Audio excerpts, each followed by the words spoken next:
Thank you for joining us today on Kids Camp. My name is Jenny Lynn, and I have the privilege of speaking with Mr. Scott McGregor, who is so many things: an inventor, a coach, and an entrepreneur.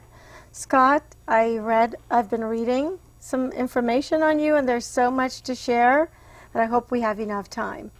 Welcome to the Kids Camp show, and where should we begin? Oh, I don't know. I think maybe the place to begin is with inventing. Inventing.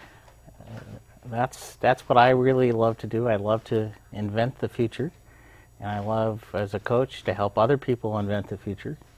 The best way to see the future, I think, is to be the one that invents it. I agree. And what I love about what you've said is that you want to help people. And I really believe that in life, the more you help people, the more success and everything you bring to yourself. So which of your inventions should we begin with? Oh, well, why don't we start with the invention that's probably touched the most people in the world, and that's web conferencing. Okay. And I have worked in the corporate world, so tell us about the web conferencing. It's evolved quite a bit. It has evolved some, but I think the main thing that I really get interested about is really about changing the world. Okay. And so it's useful, I think, to look at what was so in the world before and what's different today. So we created, I joined a group of people that were working on creating this product, and we didn't even know what it was at that point in time, but we were a group of people. The kinds of inventions that people do today usually require more than one person. My role was to really focus on what the user experience would be.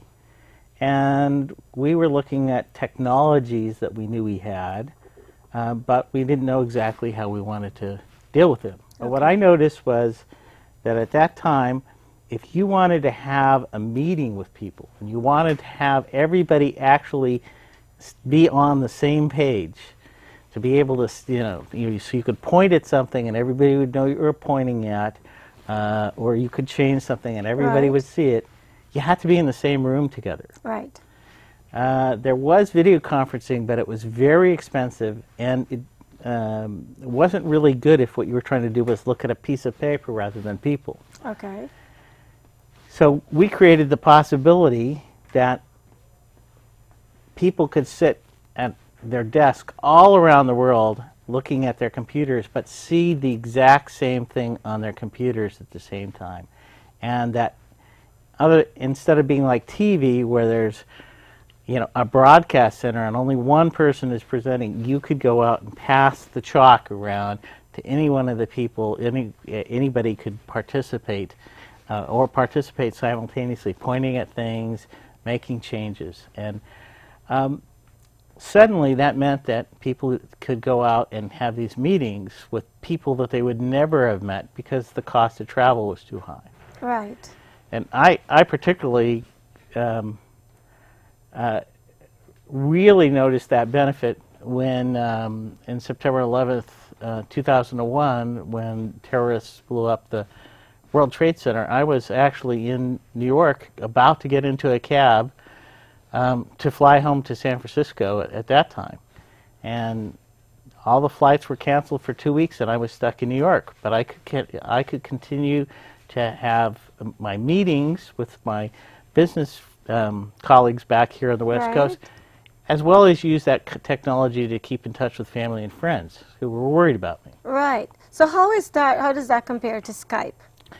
Well, Skype is something that is a form of web conferencing that's available today. So there's many different companies that once we created some of this technology and people saw what you could do with it, different companies who went out and did different things. A lot of people just use Skype as just for voice, but you can go out and share a screen. Some of them focus on sharing particular documents. Some of them have a video component so you can see a face and stuff.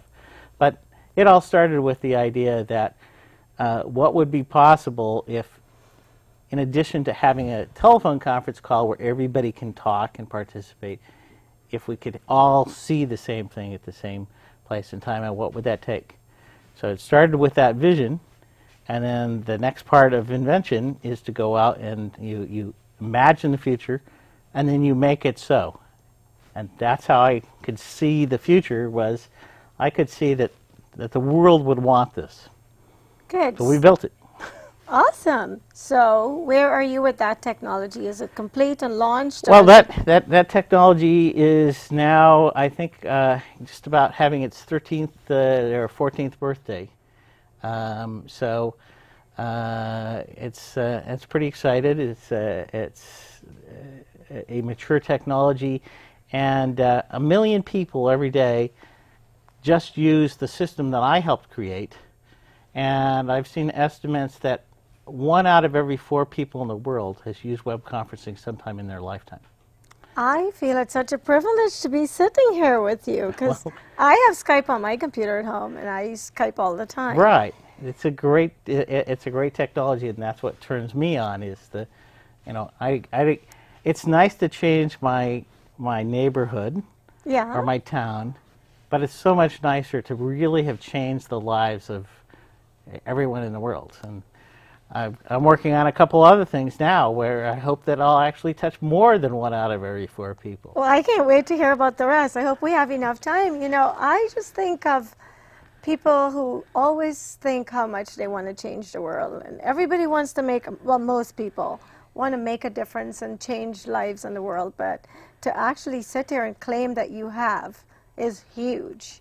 So tell me about the next thing. Well, there's 2 things that I'm working on right now. Okay. One thing that's kind of interesting is we talked about being a coach. An inventor came to me and he said, I have these Bluetooth headsets, and the standard pieces that they come with, they always fall out of my ear. Right. I said, I have that same experience. I said, I was running across or was hurrying across a road when the crosswalk signal changed. I started to run across. They'd jump out of the cars that were coming at me, and what do you know? That caused this to fall out. I was lucky that somebody didn't run right over it. So I know that that's a problem. Okay. So what he developed was something that's a custom fit piece that's just perfectly fit to my ear. Now, hearing aids have used that kind of stuff for a while, okay, but you haven't seen that for this kind of technology, because for hearing aids you have to go to a doctor, an audiologist, and he goes out and puts some stuff in your ear, and then they send it off to a manufacturer. It comes back. It's very expensive and time consuming. What he'd come up with was a home kit, so that you could just go out, and when you buy this, we send you a home kit. You do this yourself, you send it back, and then a few days later we send you the final thing. And then what I did, and what I've done with him since joining him, is I said, I love this idea, this is really great. Yeah. What if we could do it even faster and easier? What if, instead of sending you a home kit, what if we could invent, and instead of putting like a mold in your ear, what if we could just have you wear a pair of headphones, and it could just, for like 30 seconds, and it could just scan it. So we're working on that right now. And then the other technology that I'm working on right now is a technology to go out and this is the one I think that could touch even more people in the world. It's a technology for mobile commerce. One of the things I love about online commerce is that I can go out, I don't have to wait in a line to pay. Right. And another thing I like is I see all the prices and stuff. So I never worry, gee, maybe I should go to another store and check prices. So we're working on, what if we could take those kinds of technologies and, using your mobile phone while you're in a store, let you go out and see all the prices, so that both you and the merchant know that you've seen what the prices are, and that merchant can give you a price that hopefully you'll feel comfortable walking out that store.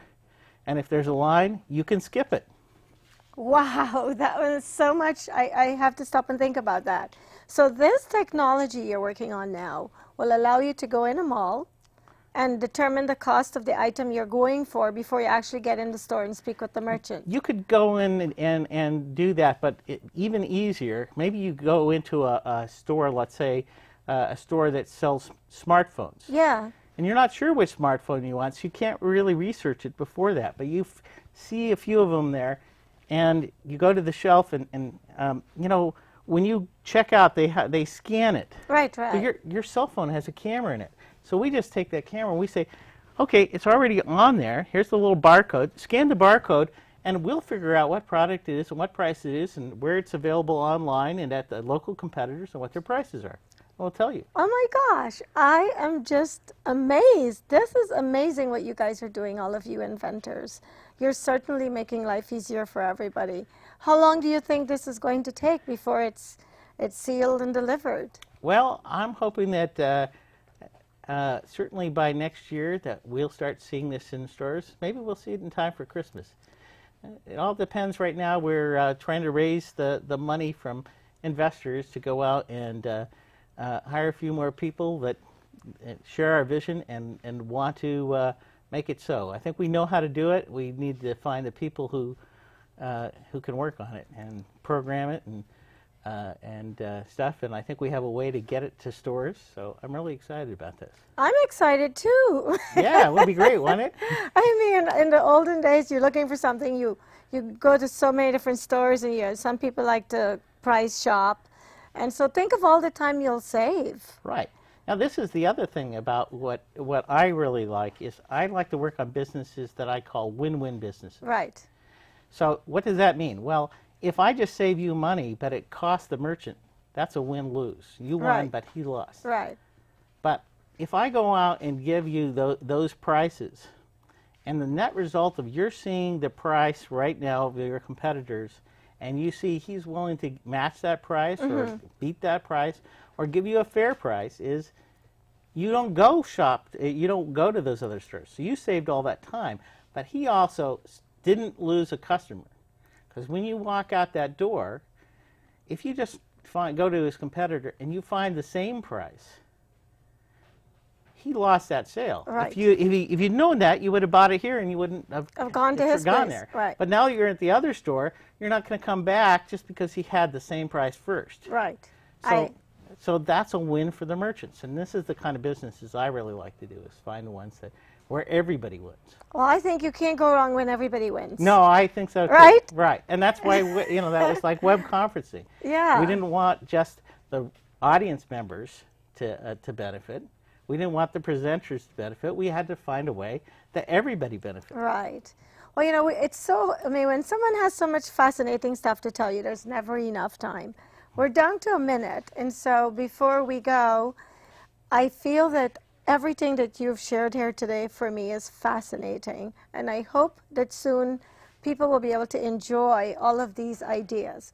So, what do you want to say to our guests and the people watching this show and the kids in here before we go? One thing I definitely would like to say to kids is that you don't need to wait to become an inventor and to create a business.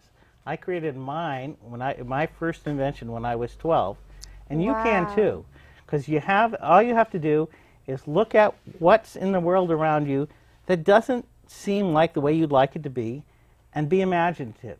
Imagine how it could be different. Then go on and find out how to make that so. Find lots of friends and other people who also want to see that change to come help you make that so. And pretty soon, you'll have touched, the world too. Thank you so much, Mr. McGregor. And kids, did you hear? He had his first invention at 12. So thank you all for watching the Kids Camp show, and hopefully you were inspired by everything you heard. Thank you.